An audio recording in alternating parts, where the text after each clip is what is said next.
ఆ రాజ్యాన్ని కాపాడుకోవాల్సిన భారము బాధ్యత ఉండాల్సినటువంటి యెహోయాషు రాజు ఏం చేయాలంటే ఆ యొక్క రక్షణ భారాన్ని తీసుకొని ఎన్నిసార్లు కసి ఉంటే, ఎంత కోపం ఉంటే అంత వేగంగా భూమికి వేసి దాన్ని కొట్టాల్సింది పోయి 3 సార్లు మాత్రమే కొడతాడు. దేవుడు చాలా అవకాశాలు ఇచ్చాడు. ఎలీషా చెప్పాడు, నీకు ఇష్టం వచ్చినన్ని సార్లు కొట్టే అవకాశం ఉంది, కానీ ఆయన నిర్లక్ష్యం చేత నాకు సైనిక బలం ఉంది, నాకు ధన బలం ఉంది, నాకు అన్ని రకాలైనటువంటి సైన్యం ఉంది అనేటటువంటి ఆలోచనతో 3 సార్లు మాత్రమే ఆ రక్షణ బాణాన్ని, దేవుడిచ్చినటువంటి రక్షణ బాణాన్ని 3 సార్లు మాత్రమే కొడతాడు. 3 సార్లు మాత్రమే సిరియన్లను, అక్కడ ఉన్నటువంటి ఇజ్రాయెల్ రాజు అయిన యెహోయాషు గెలుస్తాడు. ఆ తర్వాత కొన్ని సంవత్సరాల తర్వాత సిరియన్ల చేతిలో ఇజ్రాయేలీల రాజులు ఓడిపోయిన చరిత్ర మనం బైబిల్లో చూస్తాం.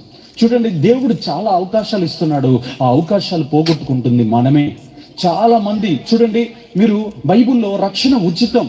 ఒకవేళ తేజోమయ పాస్టర్ ఒక దెయ్యాన్ని ఎల్లగొట్టడానికి 10,000 రూపాయలు తీసుకున్నాడు అనుకో, ఆయనకి ఏమని పేరు పెడతారో తెలుసా మీరు? ఆయన కమర్షియల్ అండి, ఆయన చాలా దుర్మార్గుడండి, ఆయన సేవను అమ్ముకుంటున్నాడండి అని పేర్లు పెడతారు. మరి ఉచితమే అని చెప్పినప్పుడు ఎవరన్నా వచ్చి రక్షణ తీసుకుంటున్నారా? రా. ఉచితం, విశ్వాసం ఉచితం, పరిశుద్ధ వాక్యం ఉచితం, పరిశుద్ధ ఆత్మదేవుడు ఉచితం, పరిశుద్ధ ఆత్మ వరాలు ఉచితం, పరిశుద్ధాత్మ ఫలము ఉచితం, అన్య భాషలు ఉచితం, రక్షణ ఉచితం, దేవుని యొక్క శక్తి ఉచితం, అన్ని ఉచితంగా ఇస్తున్నాడు ప్రపంచానికి. దేవుడు ఫ్రీగా ఇస్తున్నాడు. కానీ దానికి మాత్రం ఏం చేస్తున్నారు మీరు? నిర్లక్ష్యం.